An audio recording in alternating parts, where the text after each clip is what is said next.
En medio de la lujosa fiesta, frente a los invitados más elegantes de la Ciudad de México, la suegra de mi hija se acercó a mí con una sonrisa llena de malicia, inclinó su copa de vino tinto oscuro y la derramó sobre mí mientras decía con una voz llena de desprecio: «Usted no pertenece aquí. Este es un lugar para inversionistas y familias de renombre, no para gente como usted». Las risas de burla comenzaron a escucharse por todo el salón, dirigidas hacia mí. Una anciana a la que veían como una mujer provinciana fuera de lugar. Miré a mi hija con la esperanza de recibir su protección, pero en lugar de defender a su madre, me tomó del brazo y me arrastró hacia la puerta trasera mientras me gritaba: «Mamá, me estás dando mucha vergüenza.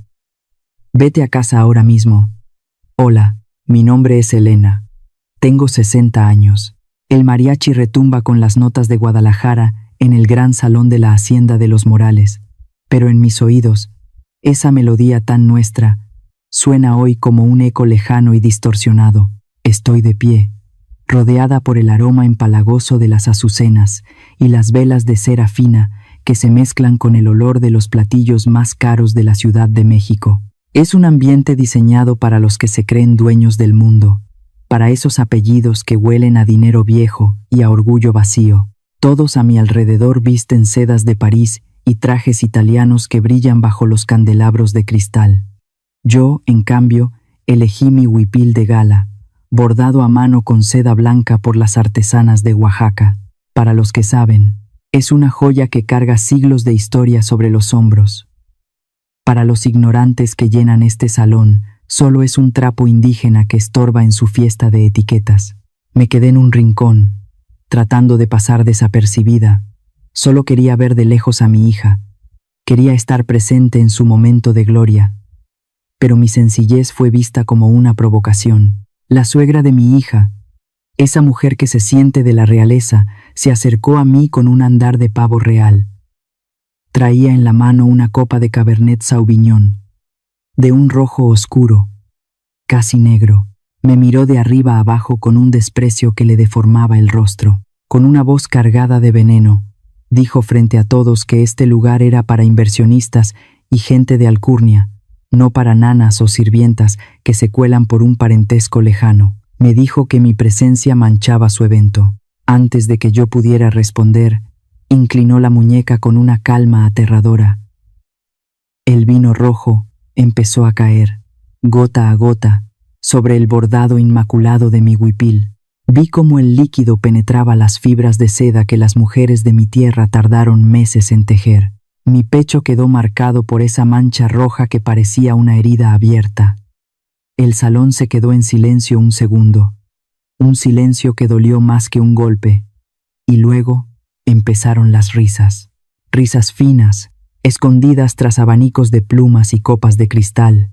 Nadie se movió para ayudar a esta vieja que ellos llamaban pueblerina.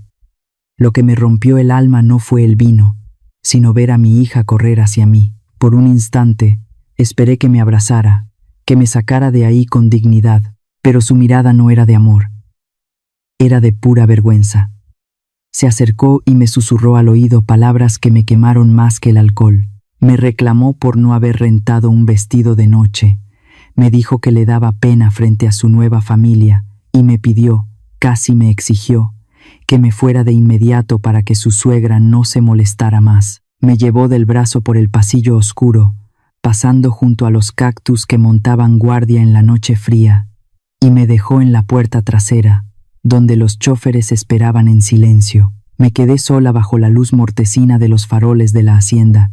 El vino se empezó a secar sobre mi piel, frío y pegajoso. Saqué mi teléfono del bolso de mano, esa pieza de artesanía que ellos ni siquiera notaron. En la pantalla aparecieron las notificaciones de mi cuenta bancaria y las órdenes de transferencia que solo esperaban mi huella digital. 24,000 millones de pesos. No lloré. A mi edad, las lágrimas ya se hicieron piedra en el corazón. Miré por última vez ese edificio iluminado y entendí que mi bondad había sido confundida con estupidez.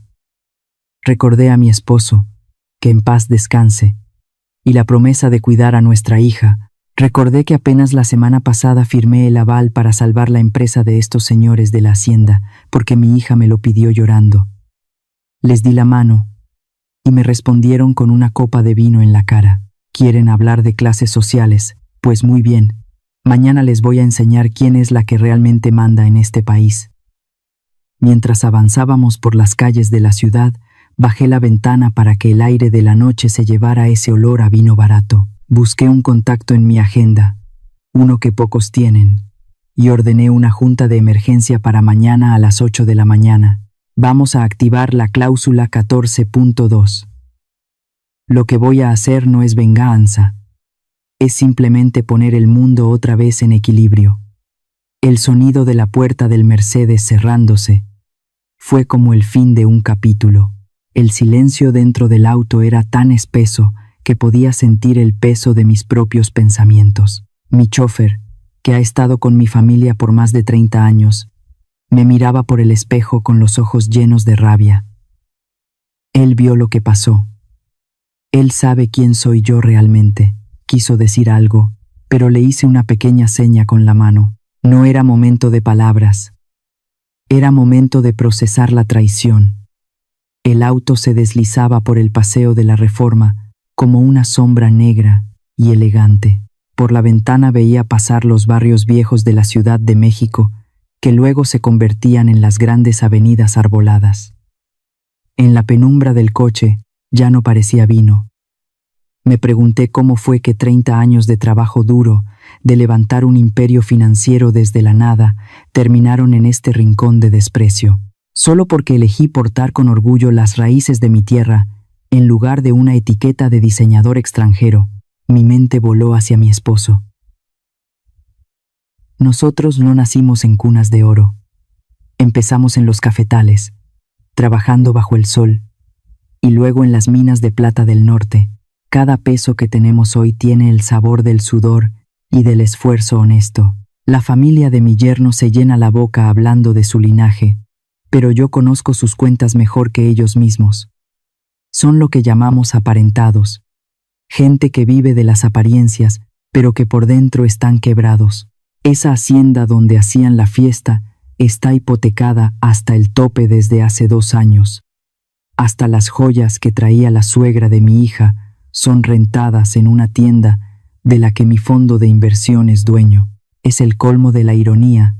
Me humillaron con el dinero que yo misma les estoy prestando.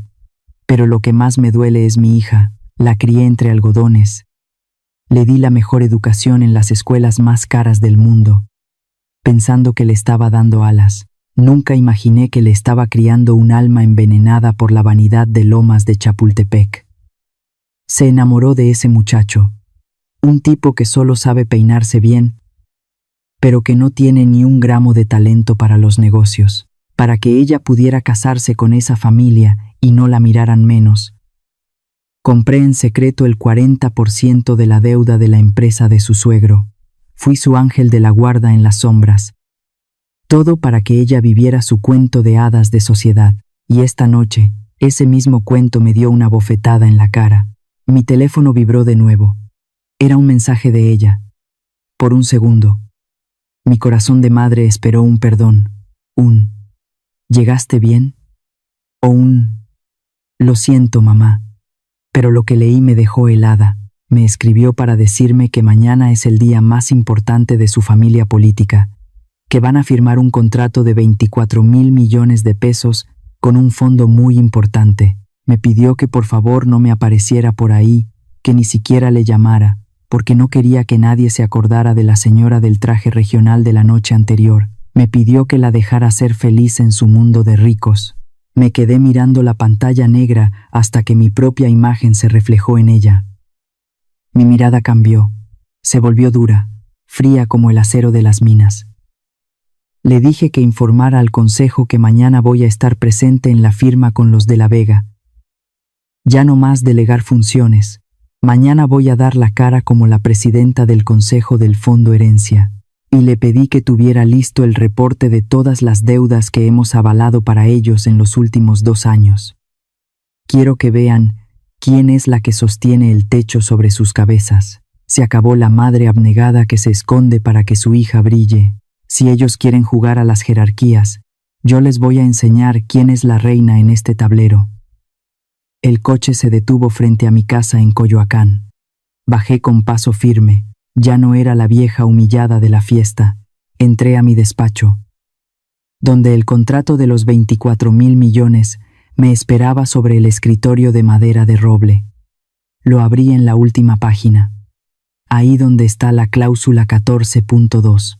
Ellos quieren clase, pues mañana van a saber exactamente cuánto cuesta la verdadera dignidad. Entro a mi despacho, ese refugio que huele a roble viejo y a los cuadros de paisajes de Chiapas que cuelgan en las paredes. El aroma del cuero de mis libretas y un toque de incienso me ayudan a recuperar la cordura después de tanta humillación. No bebo vino tinto como ellos. Me sirvo un tequila añejo, puro, derechito. En nuestra cultura, el tequila es la sinceridad, es el abrazo de la tierra madre.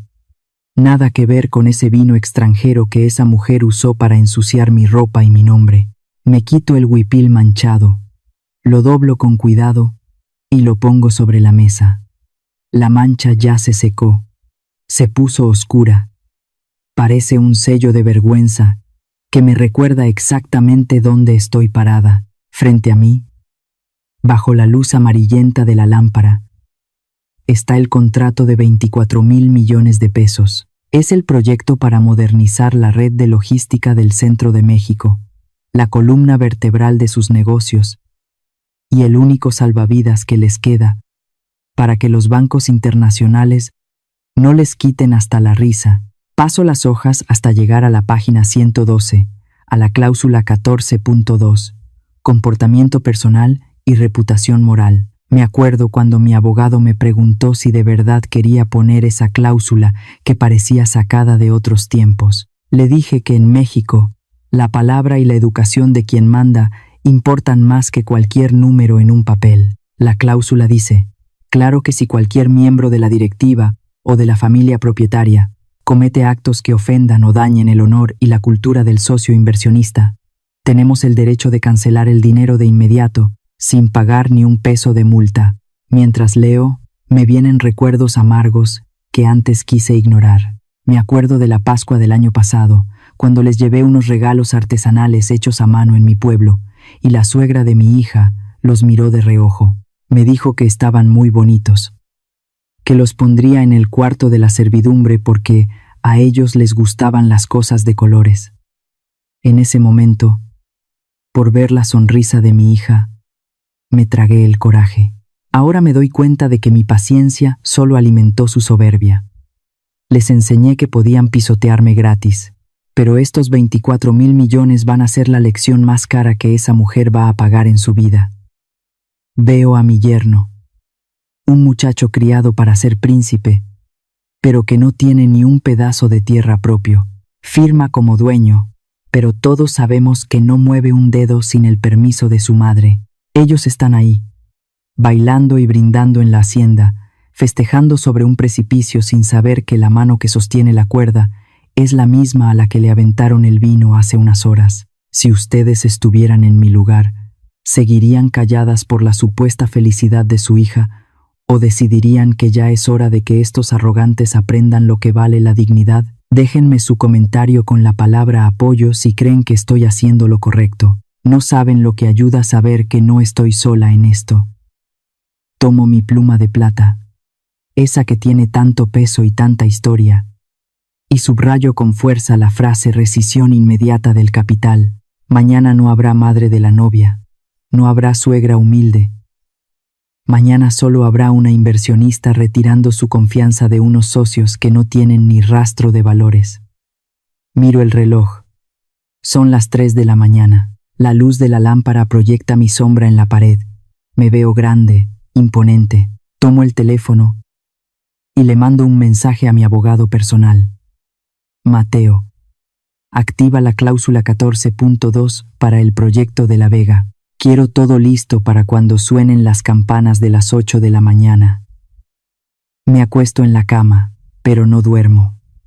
Me quedo escuchando el silencio, esperando el estruendo de un imperio que está a punto de caer. La luz del sol empieza a entrar por las cortinas de mi casa en la Ciudad de México. Pero ese brillo no me calienta el alma. Sigo sentada, con la misma ropa de anoche, mirando fijamente ese huipil que ahora es un trapo sucio. A lo lejos se escuchan las campanas de la iglesia, y me acuerdo de cuando llevaba a mi hija de la mano a misa. Siempre le dije que el honor es lo único que nadie te puede quitar a la fuerza, que uno mismo es el que lo entrega. Hoy me doy cuenta de que yo le di la teoría, pero el mundo de las apariencias le enseñó a tirar su dignidad a la basura por un poco de estatus. Suena el teléfono. Es mi hija. Por un segundo, una chispa de esperanza me cruza el pecho. Tal vez no durmió por la culpa. Tal vez quiere pedirme perdón. Pero su voz suena golpeada, llena de fastidio. Me pregunta si ya estoy despierta solo para decirme que hoy no se me ocurra acercarme al edificio del corporativo. Dice que su suegra todavía está muy enojada por lo de anoche, que dice que mi presencia es de mal agüero para los negocios.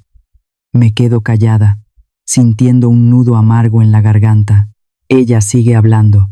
Dice que ese contrato de 24,000 millones es su futuro, su pase para que por fin la respeten en esa familia. Me pide que no sea egoísta, que me va a mandar un chofer con algo de dinero y unos boletos de avión para que me vaya de viaje a algún lado, lejos, donde no estorbe. Le pregunto con la voz rasposa.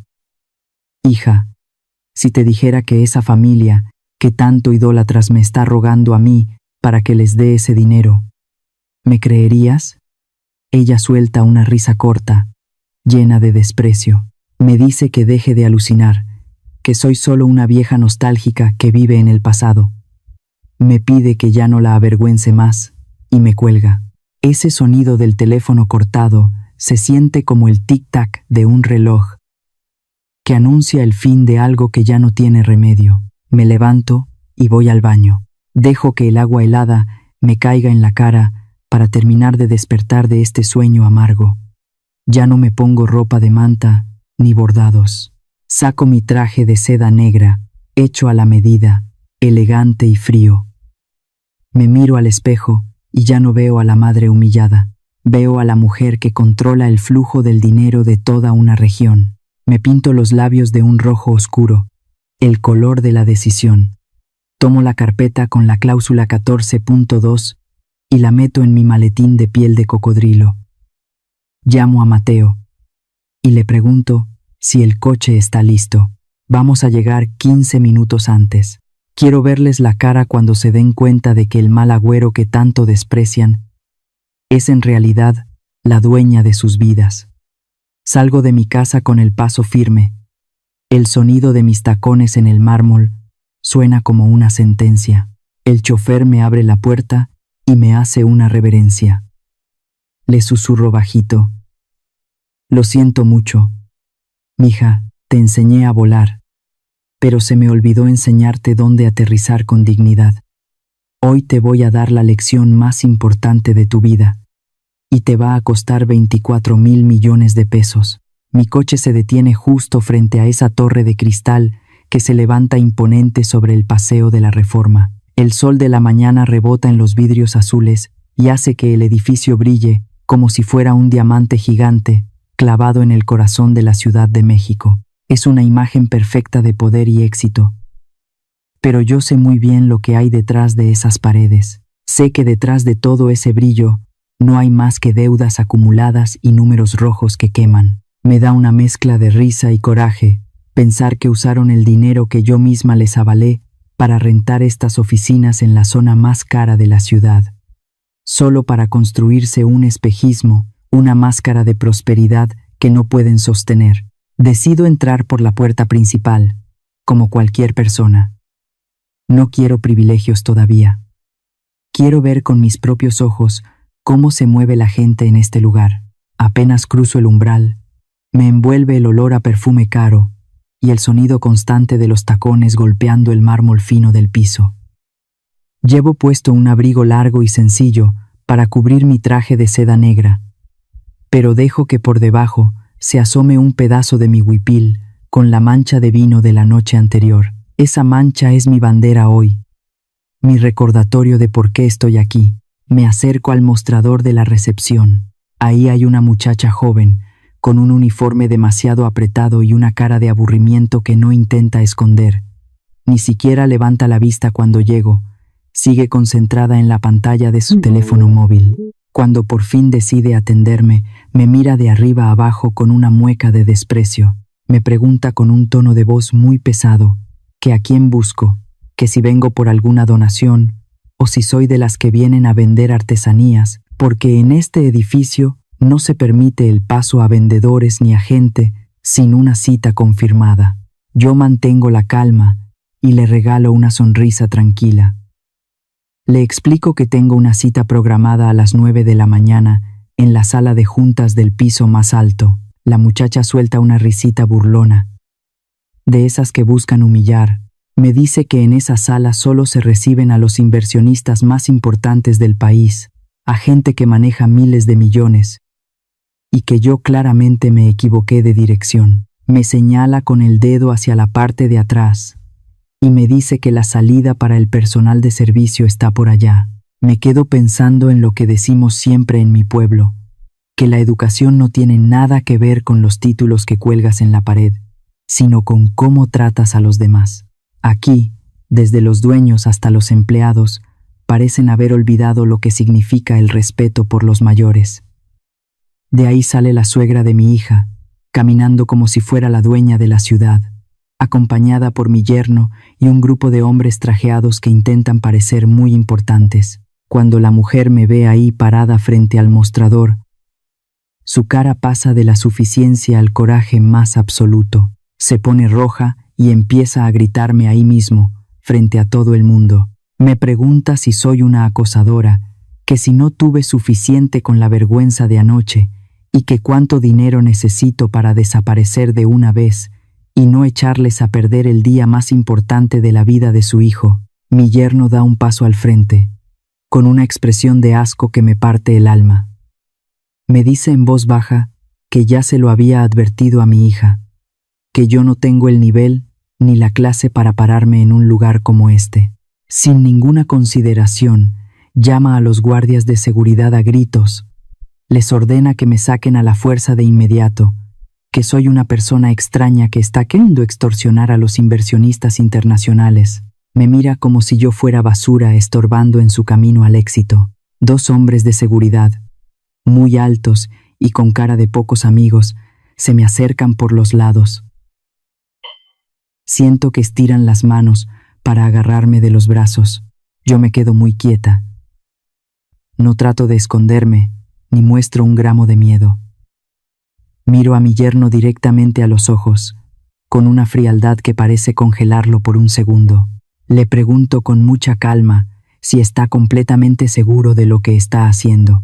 Le advierto que una vez que yo cruce esa puerta hacia la calle por su culpa, no habrá vuelta atrás, y que jamás volverá a tener la oportunidad de pedirme que regrese. La suegra suelta una carcajada que retumba en todo el vestíbulo. Me pregunta burlonamente que quién me creo que soy para amenazarlos así, que si acaso me creo la reina de España o la dueña del Banco Central. Les grita a los guardias que no pierdan más tiempo y que me avienten a la calle de una vez. Lo que ellos no alcanzan a notar es que los hombres trajeados que venían con ellos me miran con una cara de espanto total. Uno de ellos no deja de ver el broche de platino con forma de águila que traigo prendido en mi maletín. Un símbolo que solo los que están en la cima de las finanzas en este país reconocen de inmediato. Justo cuando la mano de uno de los guardias iba a tocar la tela de mi abrigo, se escucha una voz potente y llena de autoridad que viene desde la entrada principal. Es Mateo, mi asistente ejecutivo, con un tono que no acepta réplicas. Les ordena a los guardias que quiten sus manos sucias de encima de su presidenta de inmediato si quieren conservar su empleo. Mateo entra al vestíbulo con paso firme, seguido por 4 abogados de mi firma personal y mis propios escoltas privados. El silencio que se hace en el vestíbulo es tan pesado que hasta se puede oír la respiración agitada de la suegra. La gente que iba pasando se detiene a mirar. La muchacha de la recepción se pone pálida y esconde su teléfono. La suegra de mi hija se queda con la boca abierta, balbuceando palabras que no se entienden, preguntando con una voz muy bajita que de qué presidenta están hablando, que debe haber una confusión. Yo no digo nada, simplemente me quito el abrigo de encima y se lo entrego a uno de mis escoltas. Dejo a la vista mi traje de seda negra perfectamente cortado y el broche de águila de platino que brilla con fuerza bajo las luces del techo. No les dedico ni una mirada más a esos dos. Camino con paso seguro hacia el ascensor privado, el que solo puede usar la gente que realmente manda en este edificio. Miro a Mateo y le pido que subamos de una vez a la sala de juntas con el contrato original. Le digo que ya no quiero perder ni un solo minuto de mi vida con personas que no saben distinguir entre la verdadera riqueza y un disfraz de cartón. Mientras las puertas del ascensor se cierran, alcanzo a ver la cara de mi yerno, que parece que se va a desmayar ahí mismo sobre el mármol. Las puertas de madera pesada de la sala de juntas se abren con un suave chirrido que suena como el inicio de una sentencia.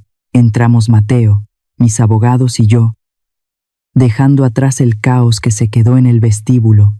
La sala es imponente, con ventanales enormes que muestran toda la Ciudad de México extendiéndose hasta el horizonte. Ahí, sentados alrededor de una mesa de mármol que cuesta lo que una casa, están la familia de la Vega y mi hija. Sus caras brillan con una alegría falsa, con esa codicia que no pueden esconder porque sienten que están a segundos de recibir una montaña de dinero que no se ganaron. Mi hija es la primera en notar mi presencia. Cuando me ve entrar, con mi traje negro y mi paso firme, suelta la taza de café que traía en la mano. El líquido oscuro se desparrama por la alfombra clara, haciendo una mancha horrible que me recuerda mucho a la de mi huipil de anoche. Se queda pálida, con la boca abierta, y apenas alcanza a balbucear una pregunta. Me dice con la voz rota que qué estoy haciendo ahí, que por qué me atrevo a caminar hacia la silla de la presidencia. Yo no le respondo con enojo, la miro con una tristeza que le nace del fondo de mi alma, y le digo muy bajito que solo vine a cumplir con lo que me pidió, que vine a asegurarme de que el dinero llegara a las manos correctas, pero que lamentablemente hoy me doy cuenta de que me equivoqué de manos por mucho tiempo. La suegra de mi hija se levanta de un salto, todavía intentando mantener su máscara de arrogancia, aunque el miedo ya se le nota en los ojos. Empieza a gritar que esto es una burla, que yo solo soy una vieja que no sabe nada de finanzas, y que alguien debe sacarme de ahí antes de que los inversionistas de verdad se molesten. Pero sus palabras se quedan atoradas en su garganta cuando ve que los directores de los bancos más importantes del país y los accionistas mayoritarios se ponen de pie al mismo tiempo. Todos se inclinan con un respeto que ella nunca ha conocido y me dicen, al unísono, «Buenos días, señora presidenta». Me siento en la cabecera de la mesa, la silla que ha estado esperando mi decisión. El silencio que se hace en la sala es tan pesado que parece que el aire se puede cortar. Le hago una pequeña seña a Mateo. De inmediato, la pantalla LED gigante que cubre una de las paredes se enciende. Ellos esperan ver gráficas de rendimiento o proyecciones de ventas. Pero lo que aparece es un video grabado desde una cámara oculta de la fiesta de anoche. Toda la sala se queda muda viendo cómo esa mujer inclina su copa de vino sobre mi pecho. Se escucha perfectamente su risa burlona a través de las bocinas del techo, diciendo que yo no pertenezco a ese lugar. Se ve cómo mi hija me empuja hacia afuera con vergüenza en lugar de defenderme. La humillación se repite una y otra vez en alta definición frente a los hombres que manejan el capital de este país. Puedo oír los latidos del corazón de mi yerno, que está sentado frente a mí, sudando frío y mirando al piso, como si quisiera que la tierra se lo tragara.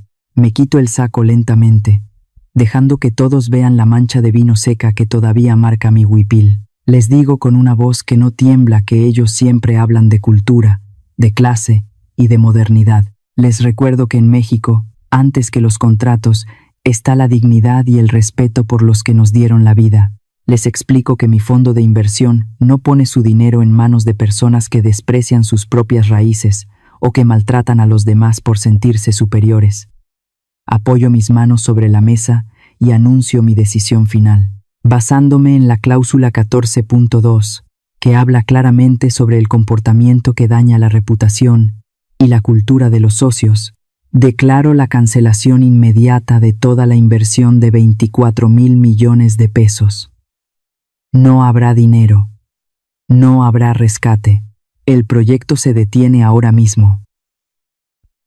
Mi yerno se desmorona ahí mismo, se deja caer de rodillas sobre la alfombra manchada de café y me ruega con una voz que ya no tiene rastro de su orgullo de anoche. Me suplica que piense en ellos, que sin ese dinero van a perder la hacienda, la empresa y hasta el apellido. La suegra me mira con un odio que le quema la cara, pero ya no se atreve a decir ni una palabra. Mi hija solo se queda ahí, parada como una estatua de sal, mirando a la madre que acaba de echar de su vida y dándose cuenta de que esa madre era la única que sostenía su mundo de fantasía. Si ustedes creen en la justicia de la vida, si piensan que cada quien cosecha lo que siembra, les pido que me dejen su me gusta y un comentario con la palabra justicia. Me ayuda mucho sentir que hay gente que entiende que el respeto no se compra con chequeras. Tomo la carpeta de piel, la cierro con un golpe seco que suena como un disparo en el silencio de la sala y me pongo de pie. Les informo que la junta ha terminado y que mis abogados se encargarán de cobrar cada peso de las deudas que yo misma les había garantizado en secreto. Ya no hay vuelta atrás. Salgo de la sala sin mirar hacia atrás, ignorando los llantos y los gritos que empiezan a estallar a mis espaldas. Cuando entro al ascensor y las puertas se cierran, veo mi reflejo en el espejo. Ya no soy la víctima del vino tinto. Soy una mujer mexicana que sabe lo que vale su honor, y hoy ese honor ha ganado la batalla más importante de su vida.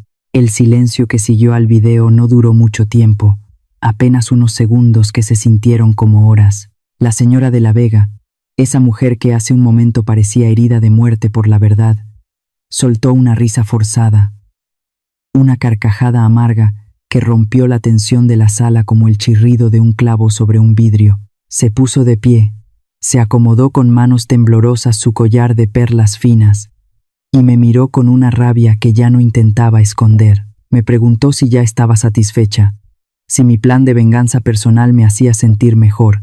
Con una despachatez que me revolvió el estómago, me acuso de haberles tendido una trampa, de haberme vestido con lo que ella llamó un trapo viejo solo, para quedarme parada en un rincón y ver quién caía en el anzuelo. Me gritó que yo era la verdadera culpable por no haberme presentado como la presidenta desde el principio, sugiriendo que su reacción de tirarme el vino fue algo natural ante mi supuesta falta de clase. En nuestro México, la educación y el honor se llevan en la sangre, pero para ella todo es una puesta en escena.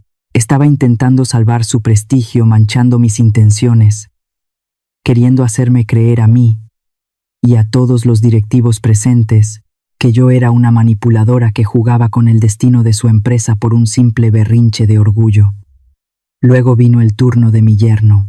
Ese muchacho que anoche me miraba como si yo fuera basura, ahora se acercaba a la mesa con el rostro empapado en sudor. Ya no tenía esa pose de príncipe de la alta sociedad. Usó el arma más baja que existe, el chantaje sentimental. Me habló de los miles de trabajadores que, según él, se quedarían en la calle por mi culpa. Me preguntó si mi orgullo valía más que el pan de tantas familias. Me llamó dictadora. Me dijo que no me estaba comportando como una madre, sino como una mujer de negocios sin alma que solo buscaba destruir lo que ellos habían construido. Pero yo sabía la verdad. A él no le importaban los obreros.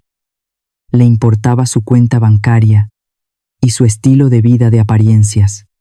Lo que terminó de romper lo poco que quedaba de mi corazón fue la reacción de mi hija. Ella se acercó a mí, pero no para pedirme perdón ni para abrazarme. Sus ojos estaban llenos de un resentimiento que nunca le había visto. Me dijo que yo ya había ganado, que si me sentía feliz de verlos así. Me reclamó que, teniendo tanto dinero y tanto poder, hubiera preferido pisotear su felicidad y su matrimonio por un incidente que ella llamó una pequeñez. Me gritó que yo era una madre cruel por querer que ella se quedara en la calle solo por un vestido bordado. Sus palabras fueron como cuchillos oxidados entrando en mi pecho. Ella prefería el estatus, prefería el dinero de sus suegros y esa vida de mentiras antes que defender la dignidad de la mujer que le dio la vida. En ese momento entendí que mi hija no solo estaba ciega, sino que se había vuelto igual de hueca que ellos. Me quedé escuchando sus insultos con una calma que me asustaba a mí misma. Cuando terminaron de gritar, cuando se quedaron sin aliento por su propia desesperación, abrí la segunda carpeta que Mateo me había puesto sobre la mesa. Ya no iba a discutir sobre el vino ni sobre la falta de educación de anoche, les dije con una voz fría, que sonaba como el metal chocando contra el hielo, que ellos hablaban de crueldad y de familias, pero que se les olvidaba mencionar sus propios pecados. Les puse frente a sus ojos las pruebas de los 5.000 millones de pesos que habían desviado a cuentas en el extranjero el mes pasado, usando el fondo de garantía que yo misma les había firmado. Les hablé de las facturas falsas de su proyecto en el centro del país y de cómo estaban vaciando la empresa por dentro mientras fingían ser gente de honor. Les aclaré que no estaba retirando mi capital solo por el vino en mi huipil, sino porque ellos eran un riesgo financiero y moral que mi fondo no podía permitir. Les dije que la copa de vino de anoche solo me abrió los ojos para ver la clase de delincuentes que se escondían tras sus trajes de marca. La señora de la Vega, fuera de sí, intentó arrebatarme los documentos de las manos, pero mis guardias de seguridad la detuvieron de inmediato. En ese ataque de histeria, soltó la verdad más amarga de todas. Gritó que si no hubiera sido por mi dinero, nunca habrían aceptado que su hijo se casara con una muchacha que ella llamó pueblerina, que habían tenido que aguantar su presencia solo por necesidad. Vi cómo mi hija se quedó congelada al oír eso. La cara se le puso blanca como el papel. La mentira de amor y nobleza que ella tanto defendía se le acababa de deshacer en los oídos, destrozada por la propia boca de su suegra. Fue un momento de una claridad espantosa. Si ustedes han llegado hasta aquí, les pido que me dejen el número 1 en los comentarios. Me sirve para saber que no estoy sola en este camino de justicia y que hay personas que entienden que el respeto no es algo que se negocia. Su apoyo me da la fuerza para contarles el final de esta historia, donde por fin los traidores reciben lo que se merecen. Ya no sentía rabia hacia ella, solo una lástima profunda por la mujer que decidió ser. Le pedí a Mateo que enviara todo el expediente de la auditoría directamente a la Fiscalía de Delitos Financieros. Les dije que el juego de la familia de la Vega se terminaba hoy, aquí mismo. Me di la vuelta y caminé hacia la salida sin mirar atrás, dejando atrás sus gritos de súplica que ahora se mezclaban con el llanto desesperado de mi hija. Salí al vestíbulo del edificio y el silencio de ese lugar era absoluto. La recepcionista de la mañana ni siquiera se atrevió a levantar la vista. Me sentía cansada, pero por fin, después de muchos años, sentía que volvía a ser dueña de mi propia vida. Me vuelvo a sentar en el asiento de piel suave de mi Mercedes Maybach. El olor al cuero fino y el silencio absoluto de la cabina me ayudan a bajar las pulsaciones. Después de todo el veneno que escuché ahí arriba, Mateo se sienta a mi lado y con un gesto lleno de respeto me entrega la tableta y el documento físico final. En mi mano derecha siento el peso frío de la pluma de plata que me dejó mi esposo antes de partir. Para nosotros, para la gente que se hizo desde abajo en este México nuestro, una firma no es solo una mancha de tinta sobre un papel viejo, es la palabra, es el honor que uno le hereda a sus hijos. Al poner mi nombre aquí, no solo estoy retirando 24.000 millones de pesos de un proyecto, estoy retirando mi nombre, mi historia y mi protección de un nido de víboras que pensaron que podían pisotearme por mi ropa. El sonido de la punta de la pluma raspando el papel se escucha clarito en el silencio del coche. Es un sonido sutil, un leve rasguño del papel, pero para mí suena como un látigo cortando el aire de un tajo. Se acabó. Con este trazo de tinta negra, el destino de la familia de la Vega queda sellado de forma permanente. Ya no hay vuelta atrás, ni para ellos, ni para la relación con mi hija. Mándalo, le digo a Mateo con una voz que suena más firme de lo que yo misma esperaba. Él asiente y presiona un botón en su tableta. Casi al instante, empiezo a ver el resultado por la ventana del coche. Veo a los guardias de seguridad corriendo de un lado a otro con radios en la mano. El sistema SPEI del Banco de México ya registró la orden de suspensión de fondos. Las cuentas bancarias de la Corporación de la Vega han sido congeladas para una auditoría de emergencia. En el mundo de la gente bien de la Ciudad de México, los rumores corren más rápido que el viento. En cuanto un banco grande les corta el crédito, todos los demás acreedores se lanzan como buitres hambrientos sobre lo que queda del prestigio. Desde el vidrio oscuro de mi auto, que no deja que me vean, observo la caída del imperio de papel. Viene casi corriendo, con el pelo desordenado por el sudor y la angustia. Intenta alcanzar a 2 inversionistas importantes que anoche le besaban la mano en la hacienda. Hoy, esos mismos hombres ni siquiera se detienen a mirarla. Cierran las puertas de sus camionetas blindadas en su cara y se arrancan a toda prisa. La mujer, que siempre se sintió una reina, se tropieza con sus zapatos de diseñador en las piedras de la banqueta de la Avenida Reforma.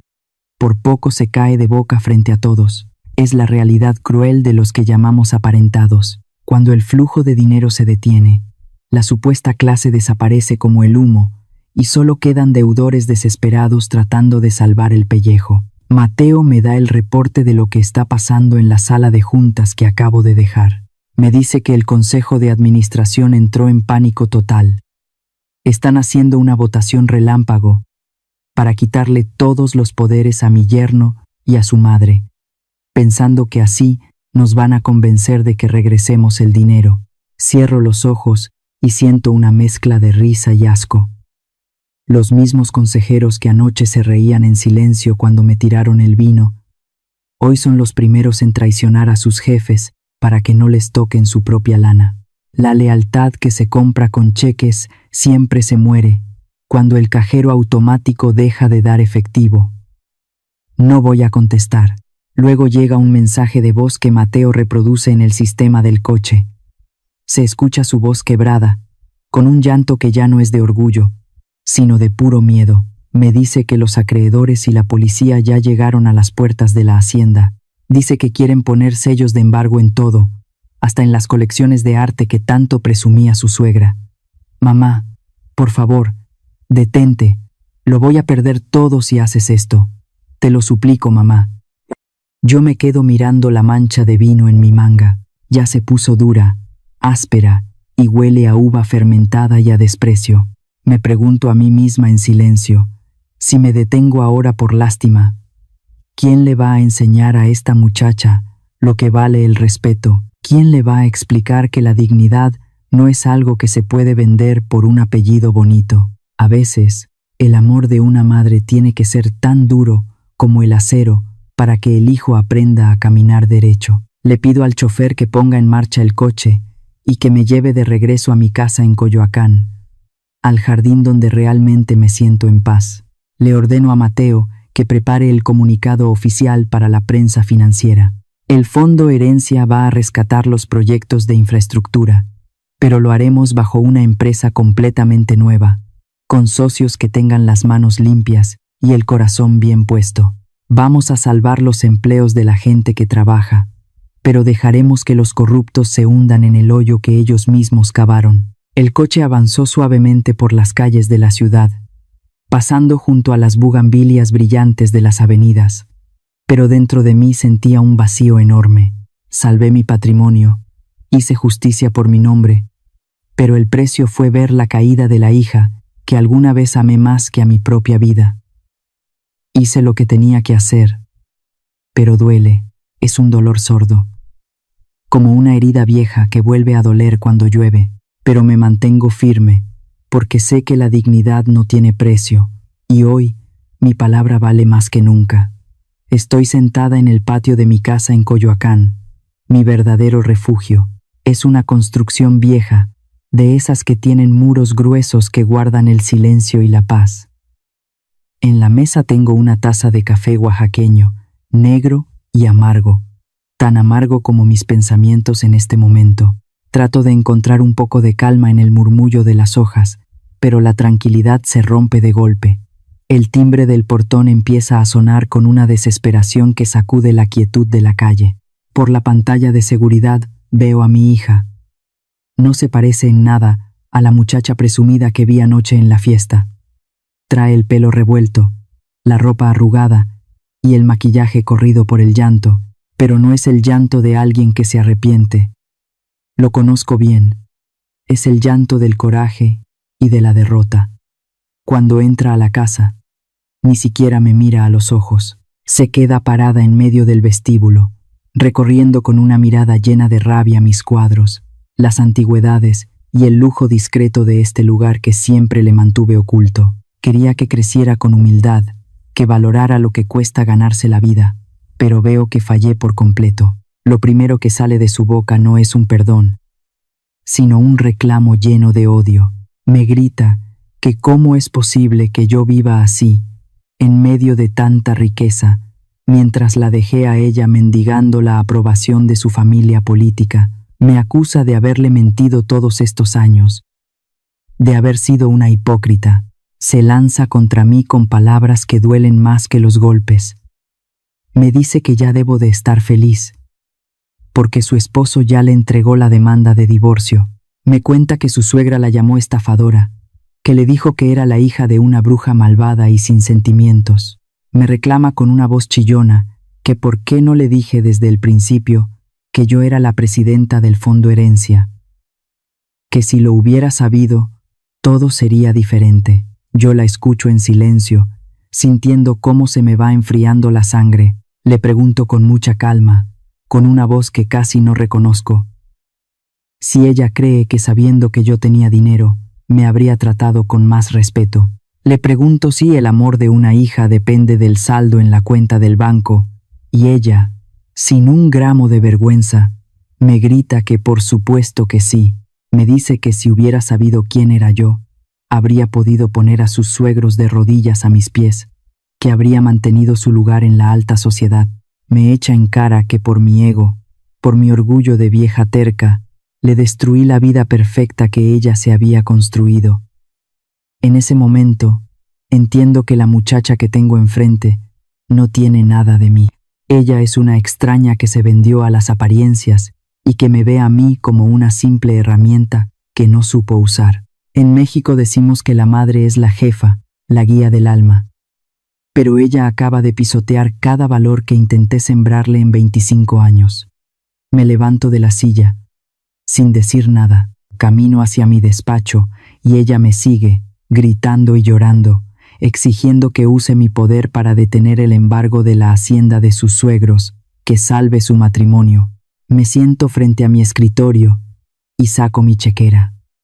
Ya no tengo lágrimas. El dolor ya se convirtió en un vacío absoluto, en una claridad que me asusta. Escribo un cheque por una cantidad muy grande.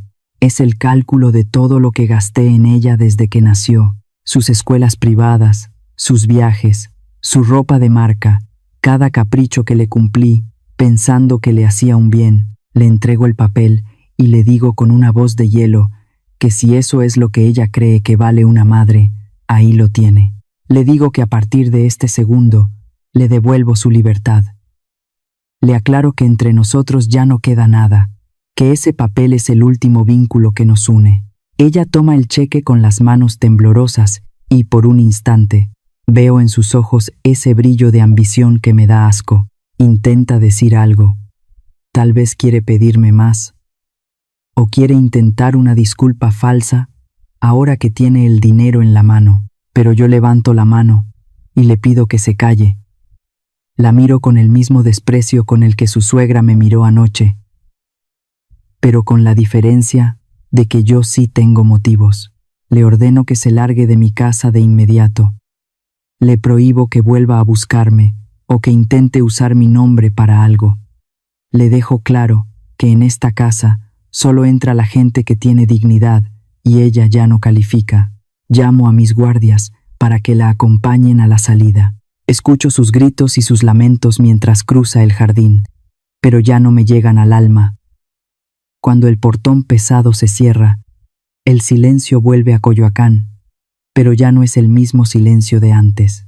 Entro a la sala y me quedo mirando la foto de mi esposo. Le hablo bajito. Le pido perdón por no haber podido criar a una mujer de bien, pero le prometo que a partir de hoy voy a defender el honor de nuestra familia con toda la fuerza que me queda. Tomo mi teléfono y borro su número. Bloqueo cada contacto que tenga que ver con ella. Me termino mi café, que ya se enfrió y sabe más amargo todavía. Llamo a Mateo y le doy una instrucción final. Le pido que inicie los trámites para recuperar la casa en Lomas de Chapultepec, esa que yo compré a mi nombre para que ella viviera con su esposo. Si tanto quiere ser parte de ese mundo de lujos, que aprenda a pagarlo con su propio esfuerzo. Ya no habrá más protecciones ocultas. Esa noche, en Coyoacán empieza a caer la primera lluvia de la temporada. Escucho las gotas golpeando las hojas de los árboles y siento que el agua se está llevando los restos de una vida que ya no existe. Me quedo frente a la ventana, mirando la oscuridad de la noche, y entiendo que para que algo nuevo crezca, a veces hay que dejar que la tormenta destruya todo lo que estaba podrido. Soy una madre que perdió a su hija, pero hoy por fin recuperé a la mujer que soy. Mateo me manda un mensaje al teléfono con un video grabado por un dron y varios reportes de lo que está pasando en tiempo real. Miro la pantalla y no puedo evitar sentir una mezcla de lástima y sarcasmo. La hacienda de Los Vega, ese lugar que hace apenas un día olía a flores de azucena y a perfumes de marca, ahora es un escenario de caos total. Ya no se escucha la música del mariachi ni el tintineo de las copas de cristal. Lo único que retumba en los muros de cantera vieja es el sonido de las sirenas de la policía y los gritos de los acreedores, que llegaron como buitres a cobrar lo que les deben. En las imágenes veo cómo los actuarios están poniendo cintas de color amarillo, de esas que dicen clausurado, en las estatuas de mármol y en los cuadros religiosos que la suegra de mi hija presumía como si fueran tesoros de familia. Es una imagen muy fuerte. Ver cómo ese castillo de arena que construyeron con mentiras se está deshaciendo bajo el sol de la tarde. Lo más triste es ver a los empleados, esa gente humilde a la que ellos trataban como si fueran invisibles o inferiores. Ahora están ahí parados, mirando a sus antiguos patrones con una cara de hielo. Algunos, cansados de tantos malos tratos, hasta les están señalando a los oficiales dónde están las cajas fuertes escondidas en las paredes. Pero lo que más asco me dio fue ver la traición dentro de la propia familia. Traía una maleta llena de joyas y fajos de dinero en efectivo, intentando escapar solita y dejando a su propio hijo adentro, mientras la policía de delitos financieros lo estaba interrogando en la sala principal. En nuestra cultura mexicana se dice que una madre da la vida por sus hijos, pero esa mujer demostró que para ella el dinero es lo único sagrado. Cuando la atraparon, empezó a gritar como loca que ella no sabía nada, que todo era culpa de su hijo, que él era el que firmaba los papeles y el que manejaba todo. Fue una escena de una bajeza que no tiene nombre. Vi la cara de mi yerno en una foto del reporte y me dio escalofríos. Se le veía el alma rota, dándose cuenta de que siempre fue solo un títere para los caprichos de su madre. En las noticias locales, entrevistaron a la empleada más vieja de la hacienda, la misma que anoche me dio un pañuelo a escondidas cuando me tiraron el vino. Con mucha valentía, la señora declaró que la patrona guardaba una contabilidad doble bajo la cava de vinos. Dijo unas palabras que me llegaron al corazón. Dijo que la señora de la Vega siempre hablaba de clase y de linaje, pero que nunca les pagaba el sueldo a tiempo. Y luego añadió que la mujer a la que humillaron anoche, o sea yo, Era la única que se había portado como una verdadera dama en esa casa. Ahí entendí que el respeto no se compra con chequeras. Se gana con la forma en que tratas a los que no te pueden dar nada a cambio. Mi teléfono sonó de nuevo.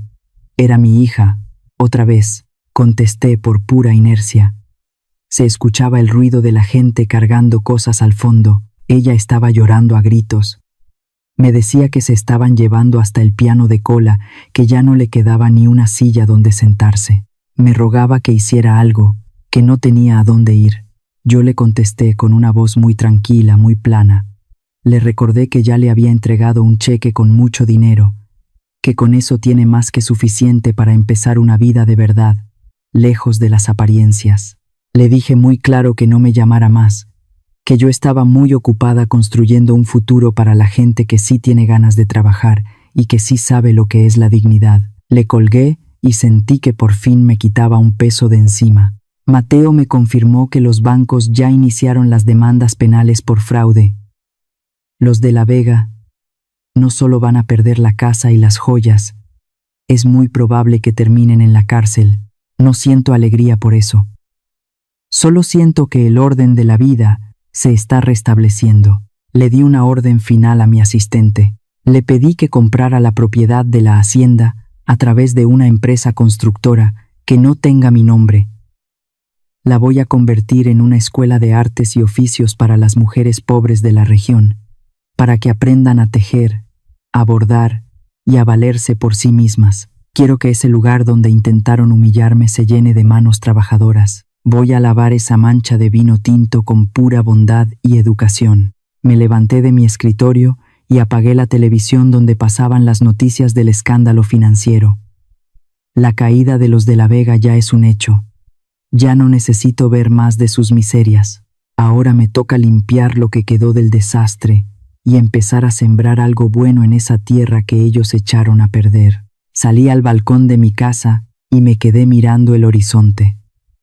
El sol se estaba poniendo y el cielo se veía de un rojo intenso, como el vino de la copa de anoche, pero mucho más hermoso. Entendí que la verdadera riqueza es poder dormir con la conciencia tranquila. Esta noche, los de La Vega van a dormir en una celda o en un hotel barato, llenos de odio y de miedo. Yo, en cambio, voy a preparar mi viaje para el último encuentro, para cerrar este círculo de una vez por todas. Ya no soy la madre que calla, ahora soy la mujer que decide su propio destino. Le pido a mi chofer que detenga el Mercedes un par de cuadras antes de llegar a la terminal del norte. No quiero que el brillo de la carrocería anuncie mi llegada. Me bajo del auto y camino bajo una llovizna persistente que parece querer lavar el hollín de las calles de la Ciudad de México. El ambiente aquí es el polo opuesto de la hacienda. Huele a humo de diésel, a asfalto mojado y a comida callejera barata. Se escucha el rugido constante de los motores de los autobuses y la voz de los locutores que anuncian destinos lejanos a través de unas bocinas viejas y llenas de estática. Es un lugar donde la gente se mueve con prisa, cargando bolsas de mandado y bultos amarrados con lazo, gente que sabe lo que es el esfuerzo verdadero. Camino entre la multitud de trabajadores y familias que esperan su viaje, buscando dos rostros que ya no encajan en ningún lado. Finalmente, las veo. Están sentadas en una banca de cemento fría, rodeadas por un par de maletas de piel sintética que se ven corrientes y desgastadas. La señora de La Vega, la mujer que ayer vestía sedas de París y me miraba por encima del hombro, ahora intenta esconderse bajo un rebozo viejo y descolorido. Tiene los ojos hundidos por el miedo y el cansancio. Mi hija está a su lado, con la mirada perdida en el suelo, como si estuviera contando las manchas de grasa en el piso de la terminal. Se ven pequeñas, casi invisibles entre la gente que antes despreciaban con un solo gesto de la mano. Su supuesta aristocracia se les resbaló del cuerpo en cuanto se les acabó el saldo en la tarjeta de crédito. Me acerco despacio, sin prisa. Cuando me ven, dan un salto de susto, como si hubieran visto a un fantasma. La suegra de mi hija abre la boca para soltar algún veneno. Me imagino que quiere maldecirme por haberlas hundido, pero el aire se le atora en la garganta al ver la calma con la que camino. Yo no vengo a gritarles ni a burlarme de su desgracia. Traigo conmigo algo que compré en una tienda de conveniencia en el camino. Pongo sobre su maleta una caja de vino de cartón, de ese barato que se compra por unos cuantos pesos y que solo beben los que no tienen nada más. Las miro fijamente y les hablo con una voz pausada, una voz que suena como la lluvia cayendo sobre las láminas de la terminal. Les digo que anoche esa mujer me regaló una copa de cristal fino con un vino caro para darme una lección de clases sociales. Les explico que hoy yo les traigo este vino de caja para que se acuerden de lo que es la realidad. Les digo que el vino, ya sea de una botella de miles de pesos o de un cartón doblado, cuando cae al suelo se mezcla con el lodo y desaparece de la misma forma. Les aclaro que lo mismo pasa con las personas. Cuando uno pierde la decencia y el honor, no hay seda de Francia ni joyas rentadas que puedan tapar la pobreza que llevan en el alma. Mi hija levanta la vista y me mira con los labios temblorosos.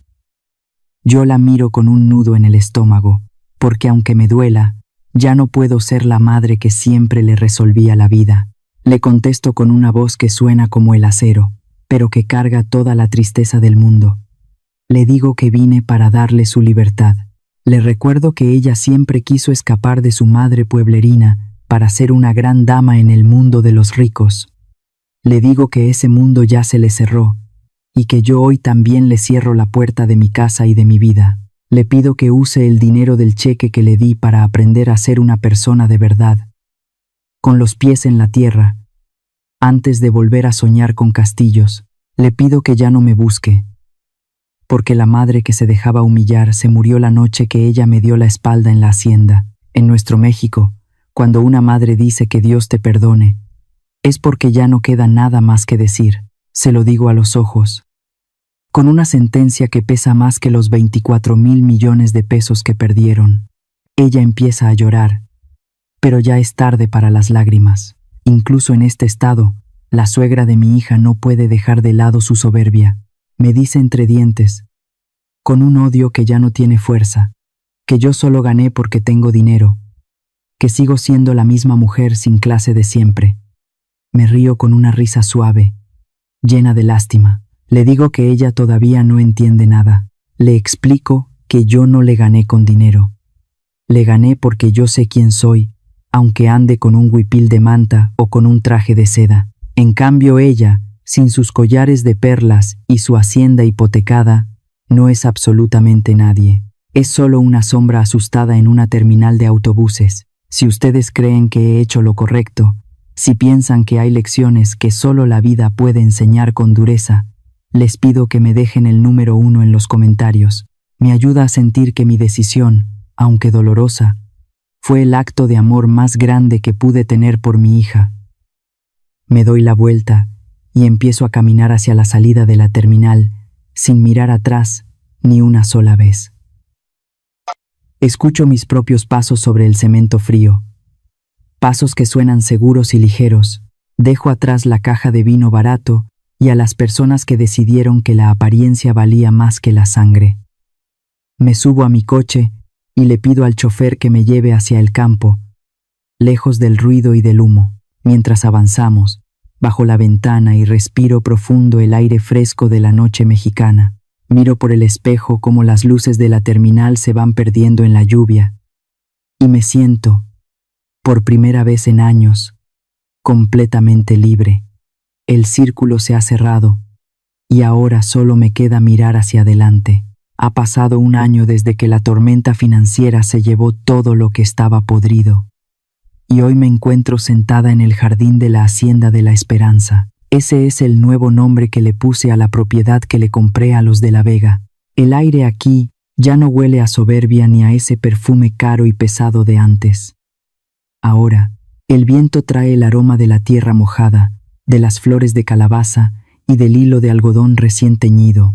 Ya no se escuchan los mariachis tocando solo por presunción. Lo que llena los patios es el sonido de las risas de las mujeres que están aprendiendo un oficio, el golpeteo rítmico de los telares de madera y el murmullo de una comunidad que está renaciendo. Miro hacia el patio central, donde varias piezas de tela bordada a mano se están secando bajo el sol cálido de San Ángel. Ya no lo veo como una marca de humillación. Mandé a una maestra bordadora a que pusiera sobre esa mancha roja la figura de una flor de cactus vibrante. Una flor de nopal. Es la flor más fuerte de nuestro México, la que nace entre las espinas y en medio de la sequía. Esa mancha ya no existe. Ahora es el centro de algo hermoso. Entiendo que los 24,000 millones de pesos no fueron solo una inversión financiera. Ese dinero sirvió para rescatar el trabajo de miles de familias y para darle un lugar digno a estas mujeres. Eso es lo que realmente significa invertir, plantar una semilla para que otros puedan comer. Mateo me sigue mandando sus reportes, aunque ahora los leo con mucha más paz. Me cuenta que la señora de la Vega vive ahora en un cuartito rentado en las orillas de la ciudad. Se dice que pasa los días contestando citatorios y enfrentando demandas que no terminan. No le quedan perlas, no le quedan vestidos de seda. Ahora es solo una sombra de lo que fue. Una mujer que se quedó sola porque construyó su casa sobre la arena del desprecio. Mi yerno, por su parte, consiguió trabajo en una constructora chiquita. Me dicen que es un empleado de bajo nivel y que todos los días tiene que aguantar que sus jefes le griten y lo traten mal. Es la vida dándole a probar un poco de su propia medicina, enseñándole lo que se siente estar del otro lado del escritorio. Y mi hija, ella a veces me manda cartas. No me llama, tal vez porque todavía no se atreve a escuchar mi voz. Me cuenta que está trabajando como mesera en un restaurante pequeño cerca de la frontera. En su última carta no me pidió dinero ni me reclamó nada. Solo me escribió una frase que me hizo suspirar profundo. Mamá, hoy rompí un vaso en el restaurante. Lo limpié yo misma y le pedí disculpas al cliente. De repente recordé aquella noche. Leí sus palabras y sentí un dolor chiquito en el pecho, pero no le contesté. Hay lecciones que se tienen que aprender solas, y hay perdones que solo se ganan con el tiempo y con mucha humildad. Tal vez algún día volvamos a vernos, pero por ahora, la distancia es su mejor maestra. Me siento en mi banca de piedra y miro hacia el horizonte. A veces, la gente me pregunta si no me arrepentí de haber cambiado la supuesta felicidad de mi hija por 24,000 millones de pesos. Yo sonrío y les digo que no cambié nada. Lo que hice fue usar ese dinero para comprarle a mi familia la dignidad que estábamos perdiendo. El dinero va y viene. Las haciendas se pueden caer y las empresas pueden quebrar.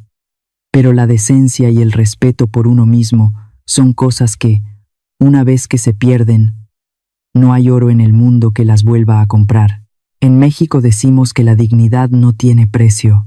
Y esa noche, quiero dejarles un mensaje a todas las madres que me están escuchando.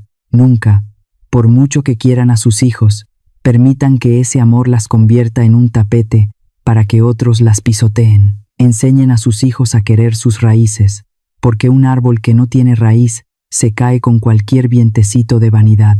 Y a los jóvenes les digo, nunca se les ocurra humillar a alguien por cómo se ve o por lo que viste. Uno nunca sabe quién es la persona que tiene enfrente, y mucho menos sabe quién tiene las llaves de su futuro. El atardecer ya se puso de un color naranja dorado y baña todo mi jardín. Tomo mi taza de té y siento el calorcito en mis manos. La vida es como un río. A veces viene revuelto y lleno de lodo por la tormenta, pero al final, el agua vuelve a estar limpia, si uno sabe cuidar el fondo. ¿Qué piensan ustedes de la decisión que tomó esta mujer después de todo lo que vivió? Si hubieran estado en su lugar, ¿habrían hecho lo mismo o habrían elegido un camino diferente?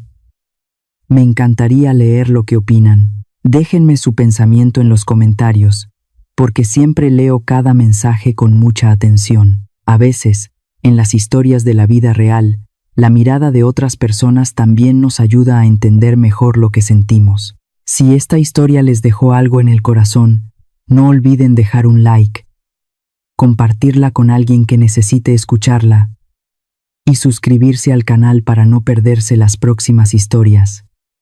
Nos vemos en la siguiente historia. Somos Antes del Silencio. Un espacio donde las historias nos acompañan a través de los años, ayudándonos a recuperar la calma, la dignidad y la fuerza dentro del alma. ¿Y ustedes? ¿Qué piensan de la decisión que tomó esta madre? Si estuvieran en su lugar, viendo a su hija humillada de esa manera, ¿habrían hecho lo mismo? ¿O habrían elegido otro camino? Los leo siempre con mucha atención, de verdad, así que cuéntenme en los comentarios qué habrían hecho ustedes en una situación así. Me gusta leer cada opinión, cada historia que comparten. Si este relato les dejó algo en el corazón, no se olviden de dejar su like, compartirlo con alguien que necesite escucharlo y suscribirse al canal para que no se pierdan las próximas historias. Nos vemos muy pronto en el siguiente relato. Somos Antes del Silencio, un espacio donde contamos historias para caminar juntos por los años, recordando que incluso después del dolor, siempre es posible volver a encontrar paz y fuerza dentro del alma.